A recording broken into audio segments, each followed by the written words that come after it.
여러분 오늘도 잘 견디고 계십니까? 김명준의 뉴스파이터입니다. 며느리가요, 시어머니에게 하는 거짓말 베스트 3 아시나요? 3위, 어머니가 한 음식이 제일 맛있어요. 2위, 용돈 적게 드려 죄송해요. 1위, 벌써 가시게요? 며칠 더 있다 가세요. 네, 그럼 반대로 시어머니가 며느리에게 하는 거짓말 베스트 3. 3위, 촬영 아침은 내가 할 테니. 2위, 생일상은 뭘?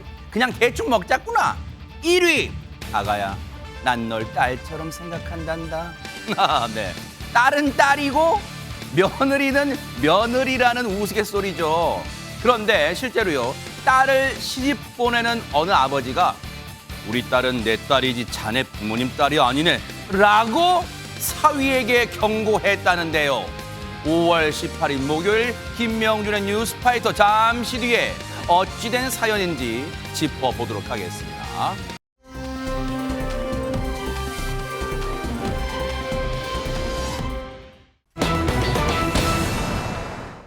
얼마 전에요, 온라인 커뮤니티에 정말 소름 돋는 영상 하나가 올라왔다고 합니다. 허지원 변호사님. 네, 며칠 전 경기도 부천시의 이 한 혼자 사는 여성 집에서 일어난 일인데요. 집안에 있는데 뭔가가 현관문 사이로 쑥 하고 올라왔다고 합니다. 관련 영상 보면서 과연 무엇이 올라왔는지 설명드리겠습니다. 어떤 걸까요? 네.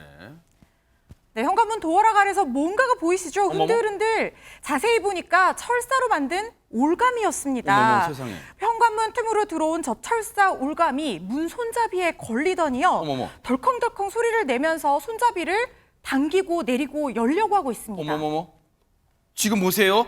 영상만 봐도 지금 소름이, 온몸에 소름이 쫙 돋으시잖아요. 그런데 자, 저때 당시에 소리까지 같이 들어보세요. 듣고 이어가 보도록 하겠습니다.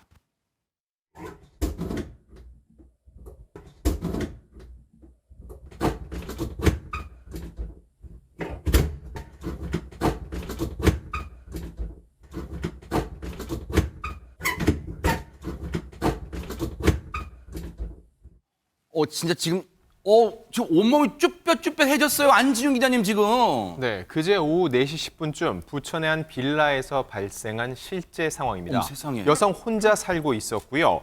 갑자기 현관문 틈 사이로 저렇게 보시는 것처럼 올가미 모양의 철사줄이 들어온 후에 손잡이를 걸어 당기면서 문을 열려고 시도를 한 겁니다. 어머머. 몇 차례 실패를 했는데도 계속 시도를 하면서 저렇게 덜컹덜컹 소리를 내기까지 했고요. 네. 해당 현관문에는 보시는 것처럼요, 일체형입니다. 도어락과 일체형으로 돼 있어서 문 손잡이를 아래로 당기기만 해도 자동적으로 이렇게 문이 열린다는 거죠. 구조도 잘 알고 있는 사람이란 의미겠죠. 그러네요. 이 피해 여성, 온라인 커뮤니티에 당시 상황을 촬영한 영상을 올린 영상이 저희가 지금 이렇게 보고 있는 거고요. 네. 너무 소름이 돋는다, 지금 손이 떨린다면서 불안감을 호소했습니다. 왜 안 그러겠어요, 세상에. 근데 보세요. 앞서 허지원 변호사님 설명대로 저 당시에 여성 혼자만 집에 계셨다면서, 만약에 저 때 문이 열렸다면 생각만 해도 진짜 소름 돋습니다. 너무 끔찍한 상황이죠. 혼자 있던 여성분 얼마나 무서웠겠어요. 그러니까요. 손이 그냥 저릿저릿 그냥 온몸이 죽뼈 써는 맞아요. 기분을 느꼈을 겁니다. 네. 여성이 너무 당황해서 일단 문을 열리면 안 되잖아요. 그렇죠. 못 잡게 철사를 붙잡았대요. 아하. 그리고 누구세요? 이렇게 물었다는 거예요. 네. 그랬더니 문 바깥에서 너무나 태연한 한 남성의 목소리가 들려왔는데 부동산에서 왔어요. 이렇게 대답을 했다는 겁니다. 설마. 피해 여성이 당시 상황에 대해서 너무 놀랐고 부동산에서 올 사람이 없는데 손이 벌벌벌 떨렸다라고 하고요. 아무렇지도 않게 부동산이요라고 얘기를 하니까 더 무서웠다는 거예요. 어머머. 그리고 밖에서는 철사를 잡고 있으니까 이거 놓으세요, 이거 놓으세요 이렇게 몇 차례 반복을 했다는 겁니다. 아하. 연락도 없이 웬일로 왔냐라고 하니까 배를 눌렀었다 이렇게 거짓말까지 했다고 해요. 아하. 여성이 끝까지 철사를 놔주지 않고 버텼더니 남성이 바깥에서 철사를 빼내려고 2분 넘게 대치를 하다가 결국에는 이 철사를 포기하고 그대로 놓아두고 도주를 했다고 합니다. 어머 세상에. 아니 그러면 지금 저 남성, 바깥에 지금 목소리가 남성이었다는 거 아니에요? 그럼 그 남성은 그대로 현장에서 안진용 기자님 내뺀 거예요? 도주를 한 거예요? 아니 경찰에 신고는 안 했을까요 그러면? 네, 이 남성이 도주한 후에 여성은 곧바로 경찰에 신고했습니다. 아하, 잘했네요. 네, 출동한 경찰은 철사를 증거물로 가져갔고요. 과학수사대도 함께 나와서 DNA와 지문 등 이런 걸 채취해 갔다고 합니다. 네. 피해자가 사는 곳에는 출입문에 방범 장치가 있었고요. 또 네. CCTV도 달려 있었음에도 이렇게 대범한 짓을 벌였다고 볼 수 있고요. 네. 이 남성이 또 언제 올지 모르는 상황이잖아요. 여성은 굉장히 불안감을 호소하면서 임시 방편으로 손잡이에 페트병 2개를 테이프로 붙여뒀는데 어머. 철사가 다시 들어오더라도 이 페트병 때문에 손잡이에 못 걸도록 임시 방편으로 조치를 해놓은 겁니다. 하지만 이 여성 언제 또 들어올지 무섭고 방범 장치를 단다고 해서 해결될지 모르겠다면서 여전히 두려움을 호소하고 있고 집에도 제대로 들어가지 못했다고 합니다. 일단은 아마 진짜 되게 못 들어가실 거 아마 뭐 지인 집이나 친척 집에 일단 잠시 기거를 하셔야 될 것 같은데 그게 일단 안심이 되잖아요. 그러면 일단 이수정 교수님, 당시에 저 남성이요. 일단 누군지 일단 다행히 복도를 비추는 CCTV가 있던 것도 전해지고 있으니까 일단 CCTV를 경찰이 분석을 해야겠네요. 네, 뭐 그래서 결국에는 경찰이 사건 현장 주변에 CCTV를 싹 다 뒤져가지고 분석을 했고요. 그리고는 탐문 수사를 하면서 이 사람이 누군지 확인을 했더니 결국은 알아냈습니다. 어허! 40대 남성이라는 것을 알아냈어요. 네. 그리고는 이 남성이 모 부동산 업체 직원이라는 것까지 알아냈다고 합니다. 어머? 그런데 이제 그럼 당연히 이제 신문을 했겠죠. 네. 그랬더니 이 남자가 하는 말이 경매 입찰 물건으로 나온 빌라라서 자기가 이제 들어가려고 했다. 네. 내부 상태를 확인을 해야 그래야 지금 뭐 입찰 관련 뭐 조력을 기울일 수 있으니까 네. 이렇게 이제 변명을 하면서 사람이 없는 줄 알고 문을 열려고 했던 것이다. 이렇게 이야기를 했다고 합니다. 네. 일단은 부동산 업체 직원인 것까지는 실제 직원이라는 거 부동산 업체 그것까지는 경찰이 확인했어요. 아니 그런데 부동산 업체 직원이라 하더라도 주희양 변호사님 저런 식으로 올가미로 만들어 잡아당길 수 있어요? 저렇게 해도 되는 거예요? 당연히 안 되죠.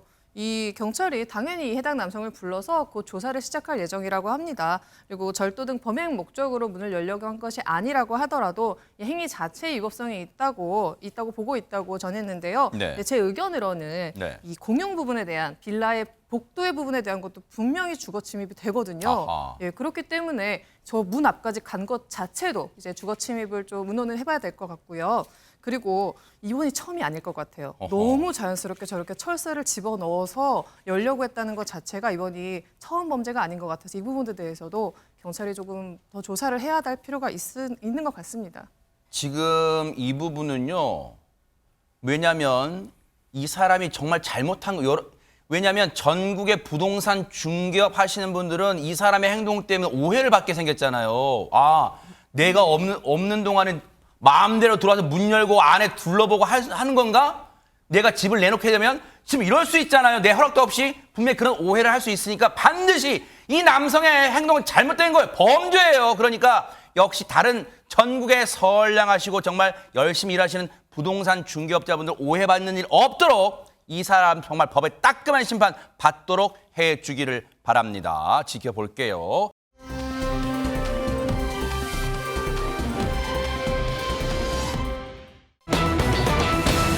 한동안 소식이 뜸했던 이 사람, 바로 전두환 씨의 손자 전우원 씨입니다. 그런데 어제 어디에선가 활동하는 게 포착이 됐대요. 영상 만나보시고 이어가 보도록 하겠습니다.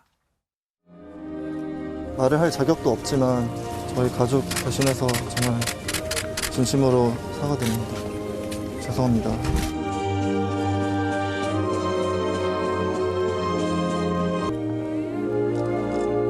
제 가족들을 자랑스럽게 생각하지 않습니다. 그리고 오늘 저한테 너무 집중이 되기보다는 실제로 민주주의를 위해서 희생당하신 분들께서 각광을 받으셨으면 좋겠습니다.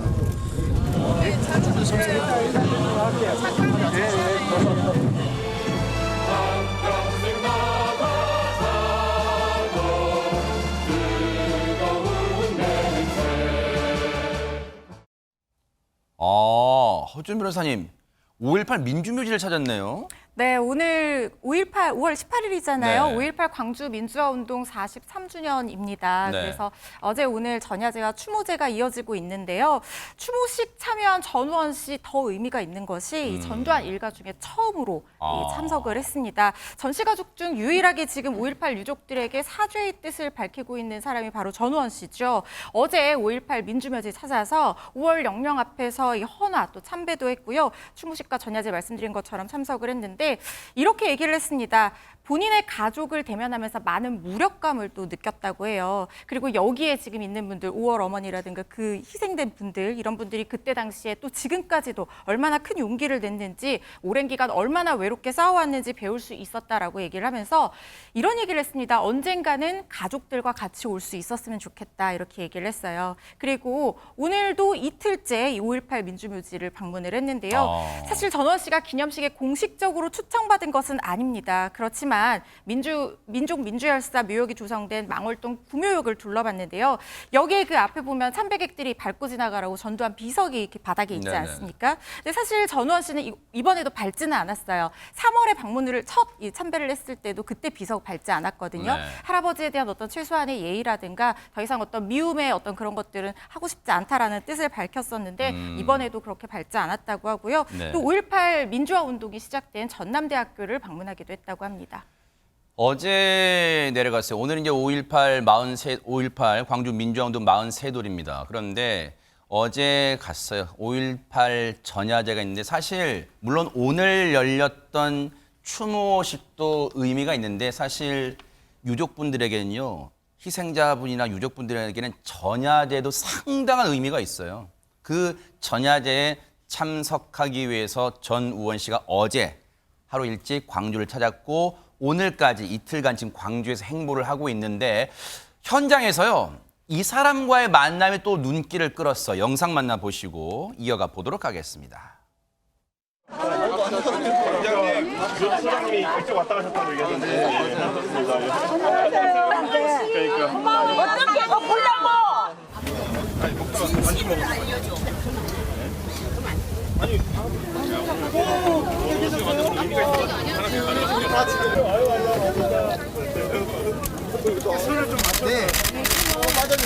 머리를 두면 서로 잘 찍을 수 있을 전우원 씨와 깊은 대화를 나누진 못했지만은 저도 관심 있게 지켜보고 있고 아마 광주 시민을 포함해서 많은 대한민국 국민들이 저분의 행보에 주목하고 있을 것이다. 저는 이렇게 생각합니다.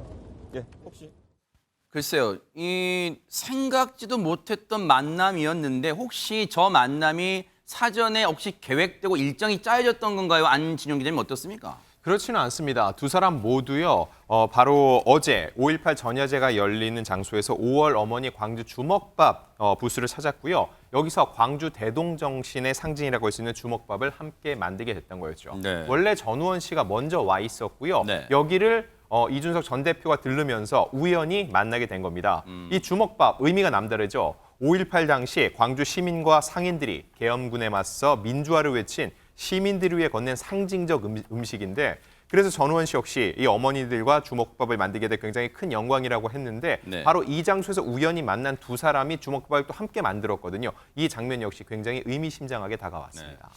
최명기 원장님 보실 때는 어떠세요? 물론 이제 전우원 씨가 이런 몇 차례 이 사과 행보와 광주를 방문하는 행보만으로 수십 년간 어떻게 보면 응어리졌던 게 한순간에 풀리기는 만무할 수 있지만 영상에 보면 광주 분들이 정말 따뜻하게 대해준단 말이에요. 전우원 씨를. 어떤 느낌이 좀 오셨어요?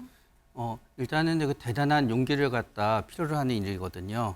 왜냐하면은 이 사회의 어떤 사회 자체의 가치관은 틀림없이 본인의 가족들이 한 거에 대해서 범죄라고 생각하지만 네. 그 가정 내부에 있어서는 또 다른 어떤 가치관이 있었을 거거든요. 그 가치관을 깨고 이제 다른 모습을 보인다는 게 굉장히 힘들다는 걸 알고 그런 다음에 우리가 보기에도 가족과 떨어져 고립무원의 처지에 있게 되잖아요. 네. 거기에 대한 또 안타까움과 동정심도 상당 부분 있는 것 같습니다. 그러면서 상징적이긴 하지만 이제 저는 전두환 가족 중에 전두환 일가 중에서도 조금씩 더 전우원 씨의 모습을 갖다 따라하는 사람들이 늘어날 거라고 생각은 하지만 네. 더군다나 역사적으로 그래도 가해자들이 공식적으로 저렇게 사과를 하는 어떤 처음의 모습이었기 때문에 굉장히 다들 따뜻하게 받아들여줬다고 생각합니다. 네. 지금 사실 우리가 영상만 봐도 또 그동안 행보를 보면 그런 느낌이 들잖아요. 뭐냐면 전우원 씨는 전우원 씨 입장에서 위치에서 자기가 할 수 있는 방법, 최선의 방법으로 지금 사과 행보를 하고 있는 것으로 느껴져요. 그런데 전우원 씨의 이러한 사과 행보를 못마땅하게 여기는 사람이 있다면서요, 주희향 변호사님. 네, 맞습니다. 이 첫 번째로는 일단 그 전두환 정권의 2인자라고 뽑혔던 장세동 전 공군 특전사령부 작전참모입니다. 아. 5공화국 당시에 대통령 경호실장과 안기부장을 지낸 인물인데요. 이 5.18에 대한 사과를 거부한 것으로 알려져 있습니다. 네. 이 전우원 씨의 5.18 사과에 대해서 전두환의 손주인 전우원은 그때 태어나지도 않았었다. 그 사람이 느낌을 얘기하는 거다. 이렇게 얘기를 했다고 합니다. 그러면서 역사의 모든 문제는 시간이 지나면 다 밝혀지게 되어 있다고까지 덧붙였다고 합니다. 또 있는데요. 예전에도 여기서 방송이 됐던 것처럼 전두환 씨의 부인이자 전우원 씨의 할머니 이순자 씨 또한 지난 9일 손자 전 의원에게 할아버지 얼굴에 먹칠을 하냐, 5.18 때 태어나지도 않는 너는 주제넘게 나서지 말라 이렇게 질책하기도 했다고 합니다. 네. 참 해괴망측한 논리죠, 여러분 생각하기에도. 그러면 예를 들어 보세요.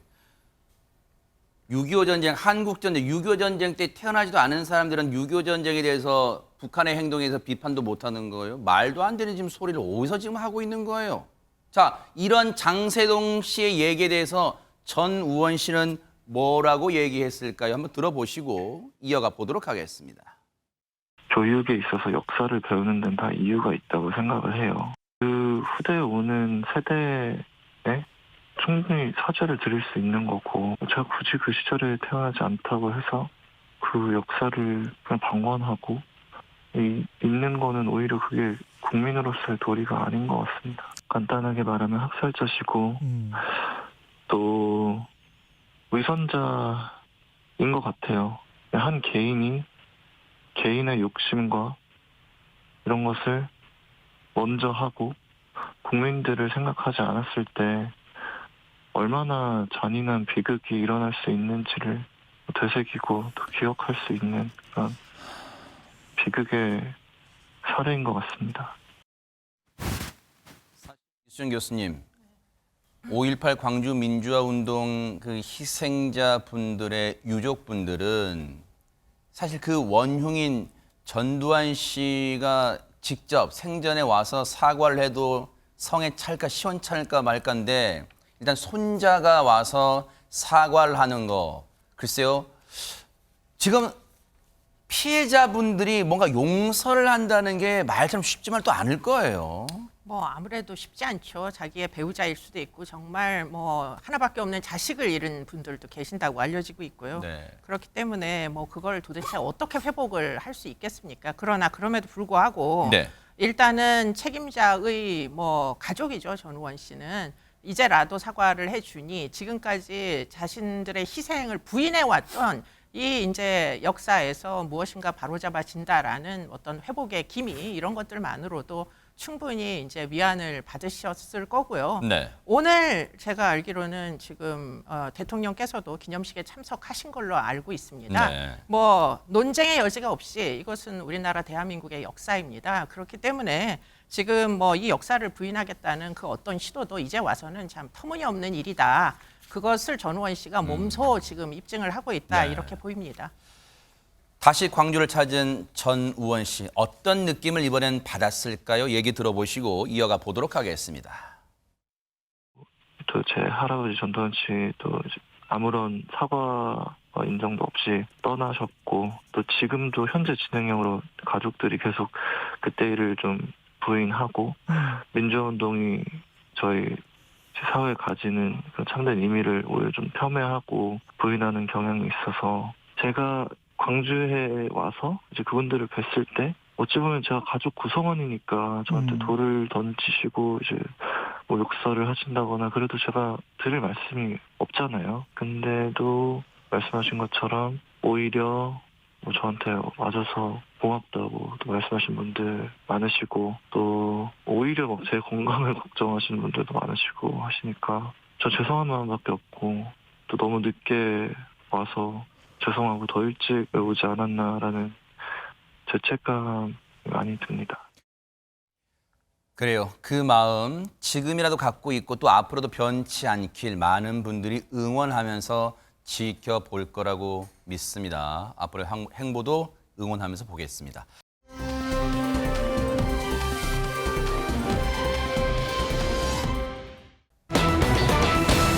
자, 분위기 바꿔볼게요. 요즘요, 아이들 사이에서 큰 걱정거리가 있답니다. 안진용 기자님. 네, 한 40대 직장인이 초등학교 5학년 아들로부터 이런 얘기를 들었다는 겁니다.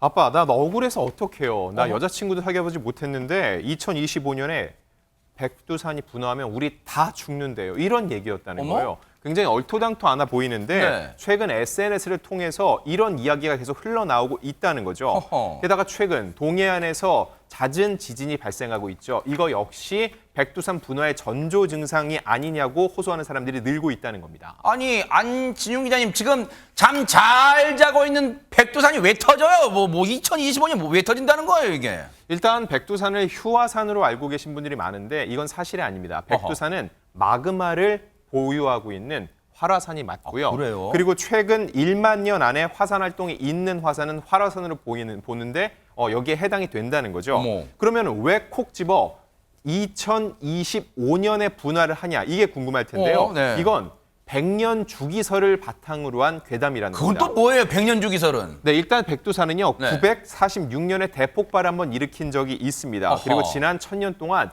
1세기마다 최소 한 번 이상은 분화를 해왔다는 거죠.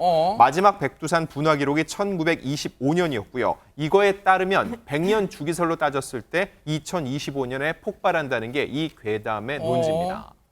갑자기 듣고 보니까 지금 갑자기 시청자분들 하시는 분도 많으실 텐데 전혀 근거가 없는 허무맹랑한 얘기일까요? 또 그렇게는 생각이 안 되잖아요. 약간 백년 주기설 나오고 하니까 관련해서 과연 백두산이 진짜 폭발한다면 어떤 일이 벌어질까 막 상상하기도 쉽지 않잖아요. 근데 이 장면 보시고 이어가 보도록 하겠습니다. 뉴스 속보입니다. 백두산 화산이 폭발했습니다. 폭발의 위력이 어느 정도인지 확인하시죠. 이번 폭발은 단층 역사상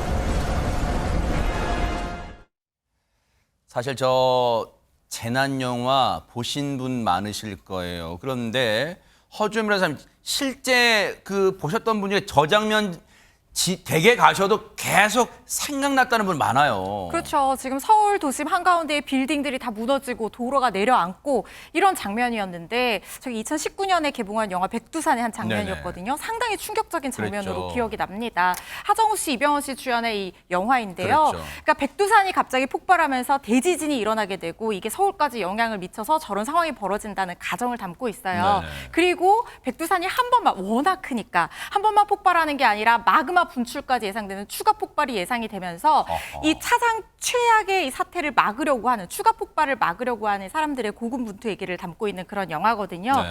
그런데 영화에서 저렇게 실감나게 소개가 됐으니까 정말 백두산 폭발하는 거 아니냐. 서울까지 영향 주면 어떡하지? 저도 그렇게 생각했습니다. 그렇죠. 네. 그래서 제가 찾아봤었어요. 네. 그랬더니 화산재가 하늘을 덮어서 온도가 엄청 내려갈 거다. 그래서 지하에 뭔가가 있어야 된다. 이런 얘기도 있고요. 사실 이게 허무맹랑한 이야기만은 아닌 거 아니야? 이렇게 생각될 정도인 게 백두산에 제가 실제로 가봤는데요. 엄청 커요. 어허. 그게 폭발하면 진짜 우리나라 부산까지 영향 줄 수 있는 거 아니야? 이런 생각이 들기도 할 법하거든요. 어허. 그런데 너무 걱정하진 않으셔도 될 것 같은데요. 왜요? 안진용 기자님이 앞서 백두산 괴담 말씀해 주시면서 백년 주기설도 말씀해 주셨잖아요.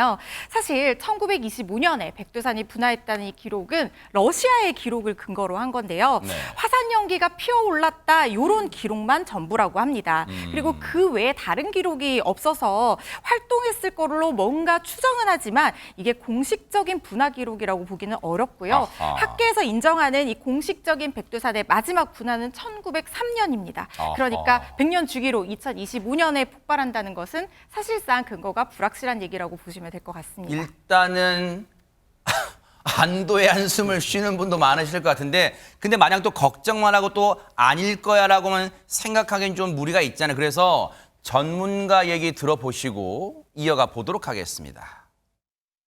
백두산은 활동하고 있는 활화산이기 때문에 분화를 할 가능성은 있습니다. 다만 지금 현재의 화산 활동이 안정적이기 때문에 지금 당장 분화를 한다라고 하는 근거는 약하다고 볼 수 있습니다. 아무래도 그 자연현상이 있기 때문에 어떤 일정한 기간에 딱 맞춰서 움직이는 게 아니잖아요. 그래서 화산의 활동이나 그런 분화하는 주기의 경우에는 규칙성을 가지는 게 아니고 불규칙하게 마그마의 상태에 따라서 변화를 하게 되는 겁니다. 일단 얘기 들으니까 조금 더 안심은 되는 것 같은데 그러면 이수정 교수님 지금 우리 기상청에서도 지금 백두산을 계속 예의주시하고 있다 이런 얘기네요 지금. 네, 뭐 2018년도부터 뭐 기상청에서 집중 감시를 하고는 있다고 알려지고 그래요? 있습니다.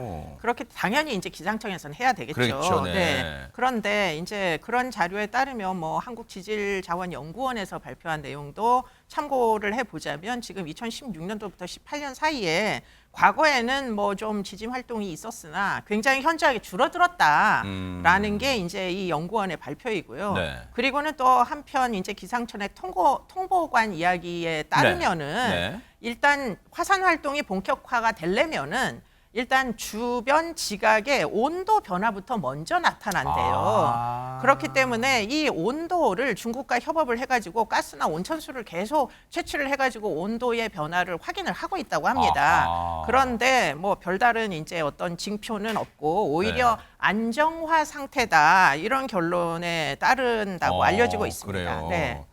그런데 일단은 더 조금 안심은 돼요. 그런데 한편에서도 이런 얘기가 있대요. 여러분 잘 들어보세요. 북한이 핵실험을 하게 되면 백두산이 분화한다. 또 이런 얘기까지 있다는 거예요. 그러면 이것도 가만히 걱정만 할 수는 없잖아요. 전문가 얘기 들어보시고 이어가 보도록 하겠습니다. 마그마가 활동을 하기 쉬운 조건일 때는 작은 영향을 미쳤을 경우에도 금방 이렇게 분화로 이어질 수도 있는데 지금 현재는 마그마가 안정적인 상태로 분석을 하고 있기 때문에 외부에서 어떤 영향이 있더라도 바로 분화로 연결되는 그런 가능성은 높지 않을 거다라고 보고 있습니다. 더 안심돼요. 근데 이제 쭉 전문가 얘기 들어보니까 주희양 변호사님, 백두산이 그렇게 쉽게 또 폭발하거나 분화하는 건 아닌가 봐요. 예, 맞습니다. 방금 그 전문가께서 말씀하신 것처럼 북한 핵실험하면 화산이 터진다? 이렇게 또 저도 보고 조금 겁을 먹었는데요. 네. 잠자는 사자의 코털을 뽑는 것처럼 뭔가 마그마를 건드릴 수도 있겠다 이런 생각이 들었거든요. 아하. 그런데 이 연구 논문이 있습니다. 북한 핵실험이 마그마에 영향을 줄 수 있다라는 연구 논문이 있다고 해요. 이제 그런 내용들 때문에 이런 괴담들이 좀 도는 게 아닐까 기상청은 추정하고 있다고 하는데요. 네. 이 핵실험이 규모 7 이상의 지진을 일으키면 적어도 분화에 조금 영향을 미칠 수 있다 이런 연구 내용인 것 같습니다. 근데 그것도 마그마가 불안정한 상태에서 이렇게 건드려야지 분화에 영향을 줄 수 있을 거고 지금처럼 안정적인 상태에서는 분화에 큰 영향이 없을 거라고 기상청이 얘기했습니다. 그런데 이제 안심은 되는데 지금 안심만 한다고 될 일이 아닌 게 앞서 말씀드렸지만 최명기 원장님 이미 지금 인터넷상, SNS상에서는요 괴담이 거의 진실인 것처럼 2025년에 폭발한데 백두산이 우리 어떻게 해야 되는가 이민이라 가야 되는 거야 막 이런 게 나온다는 거 왜 그런 거예요 이미 이 심리는? 일단 2025년은 어떤 재난 영화에서 썼던 제목입니다. 그렇기 때문에 그리고 2025년에 지구가 망하게 된다는 다른 어떤 괴담이 있는데 그거는 이제 아마도 마야족에 의한 어떤 경전에 의한 거예요. 그렇기 때문에 2025년은 우리한테 굉장히 익숙한 해가 되는 거고요. 네. 그런 다음에 백두산은 사실 우리는 북한의 핵위협하에 있습니다. 그렇게 일종의 상징이 되는 거예요. 북한에서 뻥 터진다는. 아하. 그런 다음에 우리가 삶이 사는 게 힘들어지면 힘들어질수록 이제 종말론이 생기게 되거든요. 근데 거대한 종말론이 있고 굉장히 국소적인 종말론이 있습니다. 거대한 종말론은 지구가 전부 망해, 인류는 망해, 그런 어떤 거대한 종말론이 있고 이 지역은 이렇게 돼서 망가져. 그런데 이제 백두산은 그런 어떤 작은 의미의 국소적 종말론의 네. 어떤 부분을 제공해 주게 되고요. 아하. 더군다나 영화로 시각적으로 딱 보니까 더욱더 이미지가 그럴 수 떠오르고 있어요, 네. 그런 게 전부 다 합쳐져 갖고 네. 백두산 괴담에 굉장히 커다란 실체를 갖다 부여하는 듯이 느껴지게 되는 겁니다. 괴담이에요, 지금은. 근데 이 괴담의 심리가 뭐냐면 이런 괴담을 막 퍼뜨리고 싶은 심리가 있어요. 못된 심리가 있어요. 그러니까 그런 행동하지 말고요. 물론 저 깊은 땅 속을 알 길은 없지만 그래도 백두산이 분화하지 않기를 또 기대해 볼게요. 그럴 일은 없을 거예요.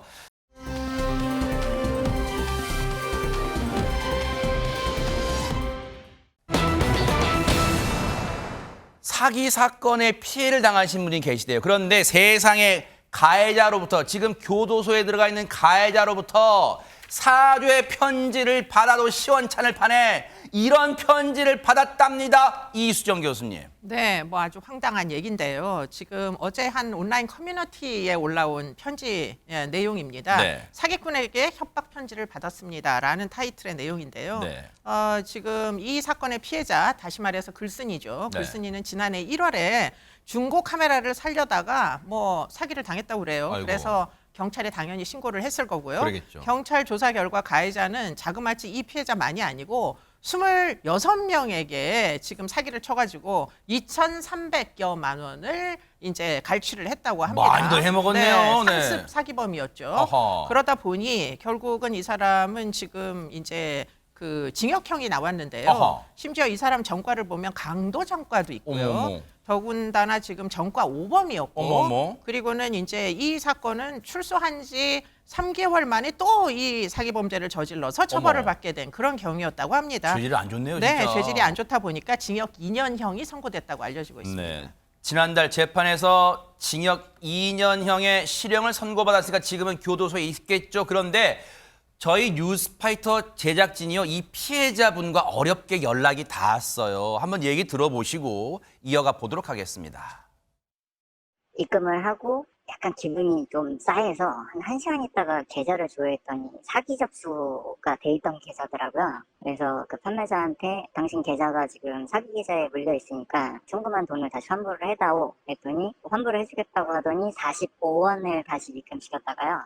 그러더니 소박으로 벌써 돈을 다 쓰고 없다. 그래서 환불을 해줄 수 없다. 이래서 이제 다음날 경찰서에 그 중고사기로 접수를 했던 거예요. 세상에 돈 도로 돌려달라니까 45원을 송금해요? 이거 지금 장난하고 조롱하는 거잖아요, 안진용 기자님. 네, 이거에 대해서 이제 이 남성 굉장히 화가 났죠. 그렇죠.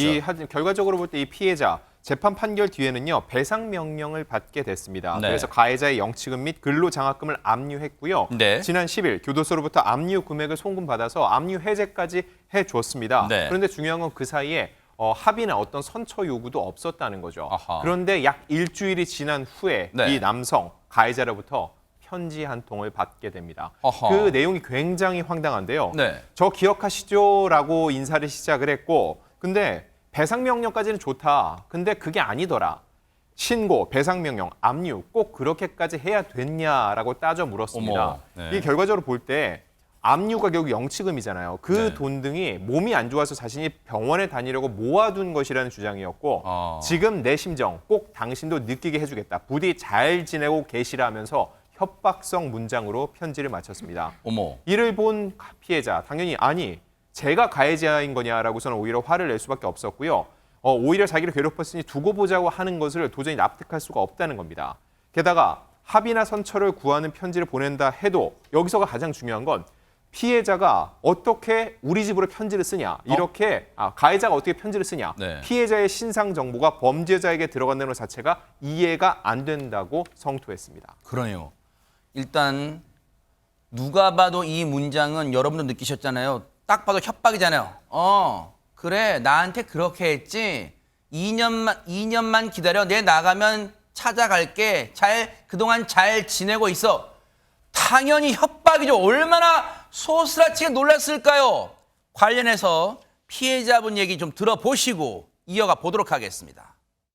좀 많이 좀 당황스러웠죠, 처음에는. 그러고 나서 오늘 생각을 해보니까 이 사람이 정말로 와서 해코지를 할 수도 있겠다라는 생각이 좀 들긴 하더라고요. 제가 보호를 받기 위해서 공론을 시킨 건 아니고요. 피해자들 정보가 노출이 되는 게 좀 어이가 없어서 그래서 그 글을 올리고 방송국에서 제보를 했었던 거거든요. 지금 저희 제작진과 말씀을 하시는 동안에도 파르르 목소리 그 떨림이 느껴지셨죠?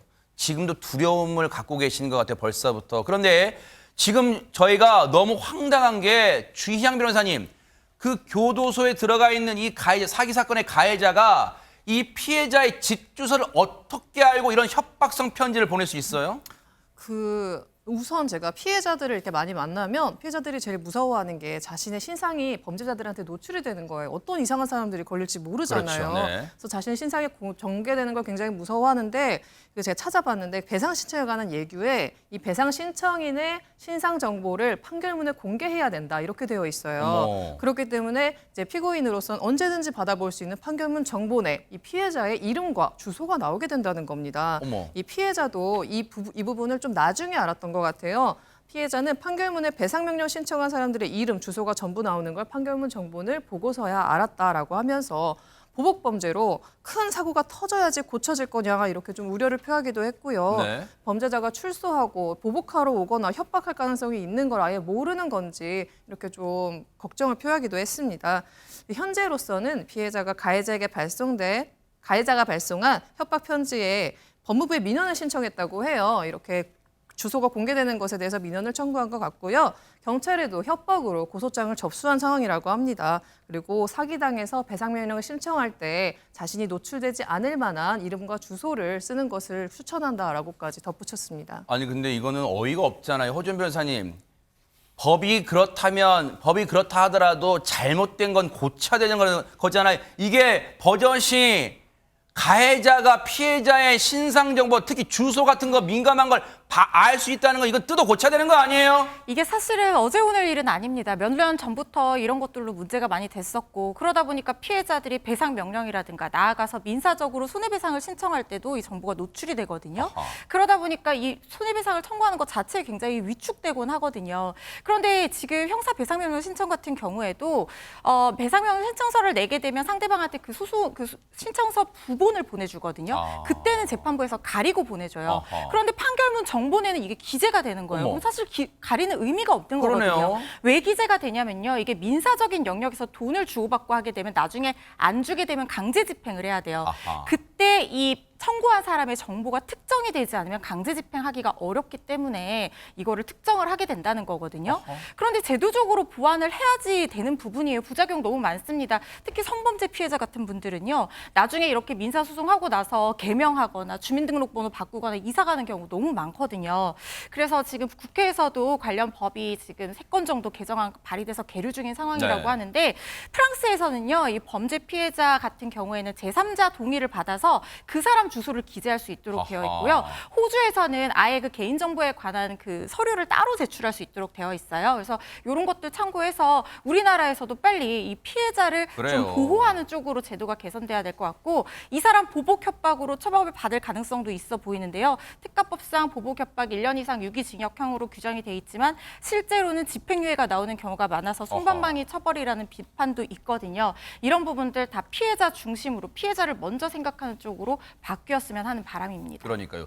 반성하라고 교도소 들어가게 했더니 지금 교도소에서 복수를 꿈꾼다는 게 어떻게 말이 되는 일입니까? 반성하게 바로 지금 그 마음 당장 집어넣기 바랍니다.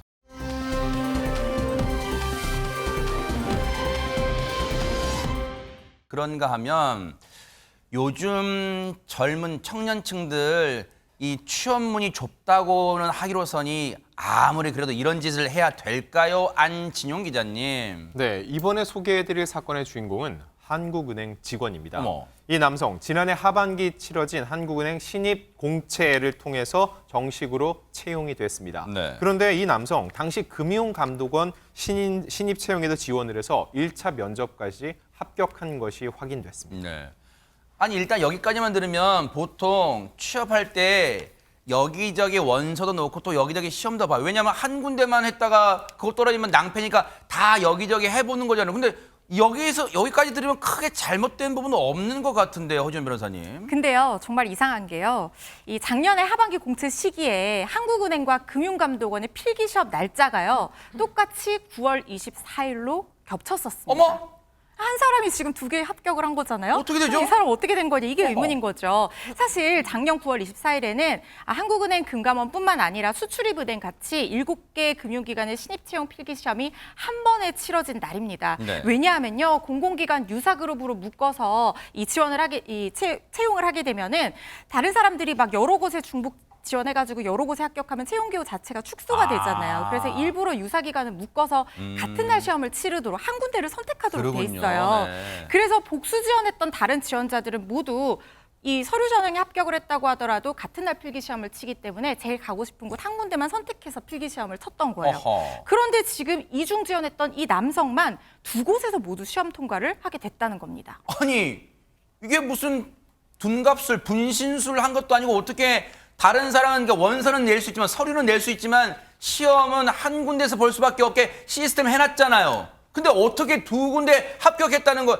두 군데 필기를 봤다는 거예요, 주희양 변호사님? 네, 분신술은 아니고 몸이 두 개였던 것 같습니다. 바로 어머. 쌍둥이 형제였는데요. 어머! 이 쌍둥이 형이 금감원 1차 필기시험에 대신 봐준 겁니다. 어허. 그래서 합격까지 한 것으로 밝혀졌는데요. 이후에 이제 붙은 다음에 금감원의 2차 필기시험 그리고 1차 면접 전형에는 본인이 직접 응시했다고 하고요. 그리고 한국은행에 최종 합격해서 마지막 면접에는 가지 않은 것으로 알려졌습니다. 어허. 이 남성은 한국은행도 필기시험, 면접 두 개나 같이 붙어서 지금 한국은행 다니고 있다고 하는데 어허. 그럴 머리를 좀 다른 데 썼으면 좋겠지 않나 싶네요. 아니 이게 진짜 듣고도 황당합니다. 근데 부모님이 물려주신 좋은 머리, 부모님 얼굴에 이런 식으로 먹칠을 해요, 이수정 교수님. 네, 뭐 지금 이런 이제 그 사기 행각이죠. 사기 네. 행각이 최근에 직장인 익명 커뮤니티 게시판에 올라왔다 그래요. 아하. 이 사람이 아마 쌍둥이라는 걸 알고 있는 누군가 응시자가 제보를 아마 했던 것으로 아하. 보입니다. 그래서 어떻게 됐느냐? 한국은행이 감사를 착수하게 되면서 왜냐하면 이 사람 최종적으로 한국은행을 다니고 있었을 거잖아요. 네. 그러다 보니까 우리 직원 중에 이런 이상한 일이 있었다더라 해가지고 이제 감사에 착수를 하게 돼서 결국은 이 시험이 1차, 2차 뭐 여러 가지 절차가 있었는데 네. 그 시험에 대한 필적 감정을 했대요. 와. 그러니까 필적 감정을 하면 아무래도 현재 이 그 고용돼 있는 이 직원의 필적이 아닌 필적들이 지금 시험상에 이렇게 나타나겠죠. 아. 그래서 결국은 입증을 하게 된 그런 과정이었다고 합니다. 진짜 과학수사 기법까지 지금 동원된 거예요. 지금 분신술 잡아내려고 이거 결코 가볍게 넘길 사안은 아닌 것 같습니다. 허지연 변호사님. 그렇죠. 이런 식으로 대리시험 치르게 한다고 하면은 채용 업무를 방해한 거거든요. 그렇죠. 그리고 한국은행 같은 경우에 국가 공공기관이기 때문에 위기에 의한 공무집행 방해죄 성립될 여지가 있어 보여요. 네. 그래서 지금 한국은행과 금감원에서 공동으로 이렇게 쌍둥이 동생을 공정한 채용 업무 수행에 방해를 받은 것으로 보고 형사 고발 조치를 한 상황이라고 하는데요. 그런데 문제는 일단 이 사람이 다니고 있는데 그 사람이 시험 쳐서 합격한 건 또 맞잖아요. 그렇기 때문에 이 엄중한 어떤 징계 조치를 취한다고 하는데 사실 채용 자체의 효력에 좀 문제를 삼을 수 있을지는 내부적으로 좀 따져봐야 될 것 같아요. 어쨌든 불이익 처분이 나야 될 것은 당연한 걸로 보이고 네. 또 필기시험 치르는 유관기관과 협조해서 대리시험 같은 부정행위를 차단할 방안 검토하겠다고 합니다. 이런 거는 절대 따라하지 말아요. 이런 생각 꿈도 꾸지 말아요. 그리고 이런 잘못은 한 거잖아요. 어쨌든 뭐 처벌 수위가 어떻게 될지 모르겠습니다만 정말 이런 생각, 그 좋은 머리 정말 좋은 일에 쓰기 바랍니다.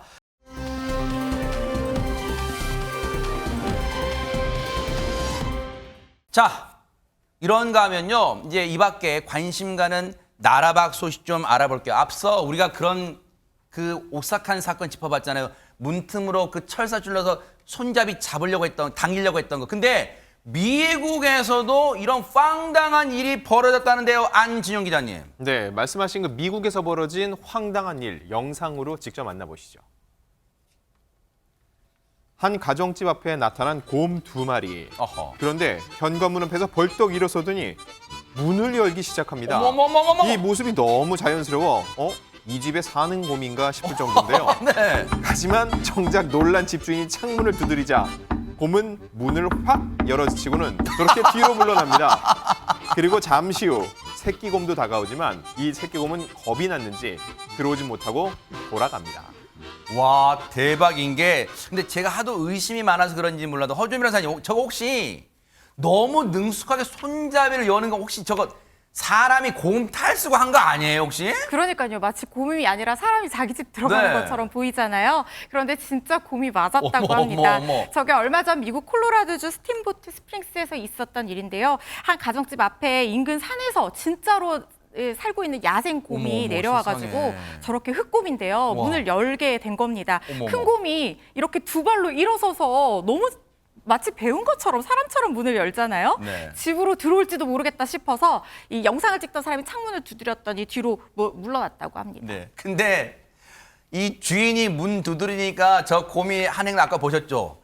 문을 화들짝 손을 놓는 게 아니라 발을 놓는 게 아니라 에이 하면서 마치 에이 들켰네 뭐 그런 느낌이잖아. 저 영상 본 누리꾼들의 반응도 궁금합니다. 주희양 변호사님. 네, 똑똑한 곰이라는 칭찬도 있었고요. 그리고 너무 자연스럽게 문을 여니까 마치 옆집에 설탕 좀 빌리러 온 느낌이다. 이런 분도 계셨어요. 곰이 문 손잡이를 열 수 있을지는 몰랐다라고 말씀하신 분도 있고요. 곰이 있는 동네에서는 좀 더 복잡한 손잡이를 써야지 좀 곰의 침입을 막을 수 있지 않나 하는 얘기도 있었습니다. 네. 그래서 사람도 문을 열려면 1년은 좀 넘어야지 문을 열 수가 있는데 저 곰은 정말 너무 똑똑한 것 같아요. 그러니까요. 네.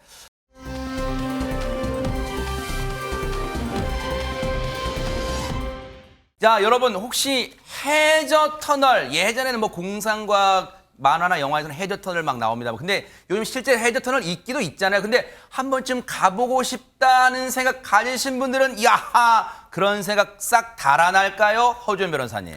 이것도 재난 영화의 한 장면처럼 보이실 수도 있을 것 같은데요. 그제 오전 아침에 지난 1일 개통한 그러니까 개통한 지 보름밖에 안 된 그러네요, 네. 중국 다롄의 5.1km 길이의 해저 터널에서 다름 아닌 물난리가 났다고 어머. 합니다. 영상으로 한번 보시죠. 어허.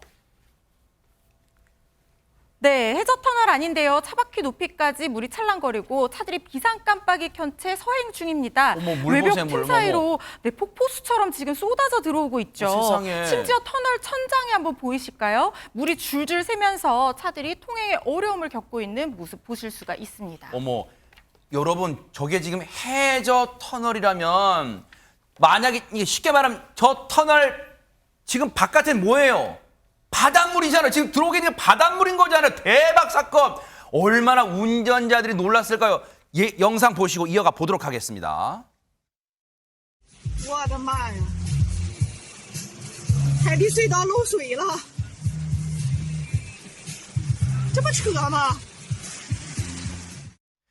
다급한 목소리 들으셨죠? 근데 빨리 가고 싶어도 앞차가 다 꼬리에 꼬리를 물고 있으니까 빨리 가도 못해요. 지금 안지용 기자님. 네, 이에 대해서 해저터널 운영사는 이렇게 해명합니다. 16일 오전 8시 32분경 터널 바닥에 물이 새고 있다는 신고가 접수됐고 어머. 그날 오전 10시쯤 긴급 보수 작업을 마무리해 정상 운영 중이라고 했는데 말씀하셨다시피 정말 해저터널에 균열이 간 거라면 엄청난 대형 사고로 이어질 수 있죠. 그렇죠. 그런데 이 운영사 터널 자체에서 물이 샌 게 아니라 소방 밸브에서 물이 샌 것이라고 해명했습니다. 참 이 말을 고지고대로 믿어야 될까? 근데 저 터널이 알고 봤더니 저 개통 당시에 중국이 전 세계적으로 대대적으로 자랑했던 그런 터널이라면서요? 네, 맞습니다. 우선은 최초다라는 수식어까지 붙었었고요. 어허. 그리고 기술의 집약체다 이렇게 자랑까지 했는데요. 우선은 이 다롄 해저 터널이 한랭지대인 북부 중국에서 최초로 개통된 터널이라고 하고요. 어허. 이 공안 당국이 당시에 100년 이상 견딜 수 있는 내구성을 확보하기 위해서 첨단 굴착공법을 적용했다 이렇게 말하면서 차가운 해저 지형에서도 물이 새거나 혹시 뭐 부서지지 않도록 심혈을 기울였다 이렇게 자랑한 바가 있습니다. 아니 100년 견딘다면서요? 100일도 지금 못 견뎠잖아요. 지금 최명기 원장님. 특히 중국 같은 경우에는 요새 건물이라든가 건축과 관계가 되어서 문제가 많이 발생하고 있거든요. 어허. 그러다가 보니까 시민들의 공포가 상당할 것 같고요. 그럴 것 같아요. 또 시민들이 사실은 저 설명을 완벽하게 신뢰하지도 않을 것 그러겠죠, 같아요. 네. 그래서 불안감이 굉장히 클 것 같습니다. 아하. 어쨌든 많은 분들이 그런 걱정하잖아요. 진짜 누수인지 저게 소방시설, 소방설비의 누수라면 물맛을 보면 알겠네. 짠 마시면 바닷물이고 막 그런 누리꾼들 글들로 올라왔다는 거죠. 누리꾼 똑똑합니다. 정말로 잘못한 게 있으면 사과하고 반드시 보수 작업도 맞춰 주시기 바랍니다. 그래야지 안전하고 다닐 수 있겠죠.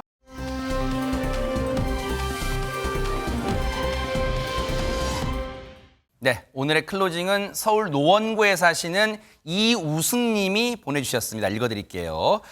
신문에서 지구촌 덮친 괴물 폭염이란 기사를 읽었어요. 우리나라뿐 아니라 전 세계가 펄펄 끓고 있대요. 걱정인 건 전기요금도 오르는데 올여름 에어컨이나 제대로 틀 수 있을까요? 벌써부터 숨이 턱턱 막혀오네요. 라고 하셨습니다. 그러니까요. 근데 에어컨 있는 가정은요, 잠깐씩이라도 틀 수 있지만요, 쪽방촌 등 경제적으로 어려운 분들, 그분들 폭염 대책 지금부터 마련해야 하지 않을까 그런 생각해 봅니다. 김명준의 뉴스파이터 여기서 마칩니다. 함께해 주신 여러분 고맙습니다.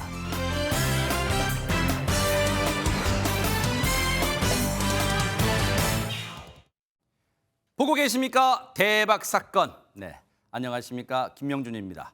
여러분과 함께하는 뉴스파이터. 다양한 소식과 뉴스를 보고 싶으시면 화면 오른쪽을 꾹 눌러 구독해 주시길 바랍니다. TV로도 유튜브로도 여러분께 한 발 더 다가가겠습니다. MBN 뉴스와 뉴스파이터를 사랑해 주셔서 고맙습니다.